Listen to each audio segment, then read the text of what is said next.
আজ সকালে আমি বাসা থেকে বের হলাম। হাঁটতে হাঁটতে মোহাম্মদপুরের পাশের একটি গ্রামে পৌঁছালাম। গ্রামের নাম এলহিনগর। এটি ঢাকা সিটি কর্পোরেশনের অধীনে নয়। গ্রামে গিয়ে দেখলাম একটি ভদ্রমহিলা একজন ভদ্রলোকের সঙ্গে কথা বলছেন।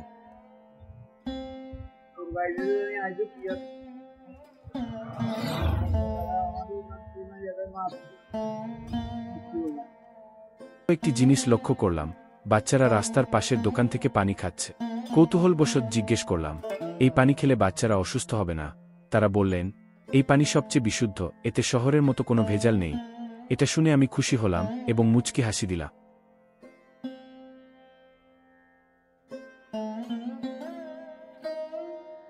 এটা ভেবে অবাক লাগছিল। তবে এই দৃশ্য দেখে আমি অত্যন্ত খুশি হলাম। গ্রাম হলেও এখানকার মানুষদের জীবনধারা শহরের মতো মনে হলো।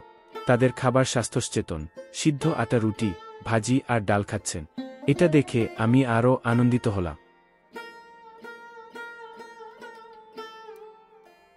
শুধু তাই নয়, আশেপাশে আরও অনেক ভদ্রলোক বসে আছেন। কেউ খাবার খাচ্ছেন, আর ওই মহিলা তাদের সঙ্গেও কথা বলছেন। জায়গাটি দোকানের মতো হলেও সাধারণ দোকানের চেয়ে আলাদা। মনে হচ্ছিল যেন ঘরোয়া পরিবেশে সবাই খাওয়া দাওয়া করছে। দোকানদারের সঙ্গে লোকজনের আন্তরিক সম্পর্ক আমাকে মুগ্ধ কর।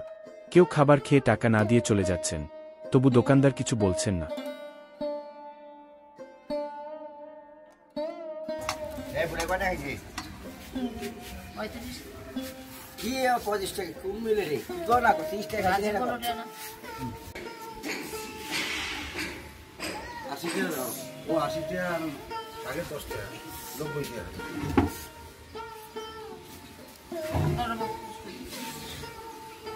রুটি তো 200 খাইছি, আমার একটা হাত না 2 টাকা।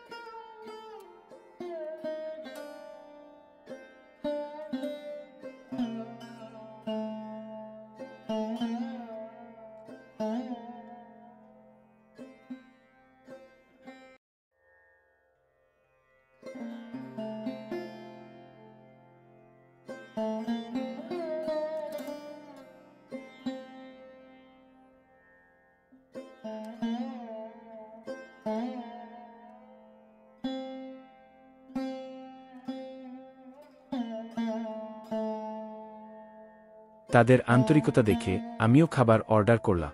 তারা সাগ্রহে আমার জন্য গরম গরম রুটি বানিয়ে দিলে। তখন আমি বললাম, আপনি তো রুটি আগে থেকে বানিয়ে রাখতে পারতেন, তাহলে আপনার কষ্ট কম হতো।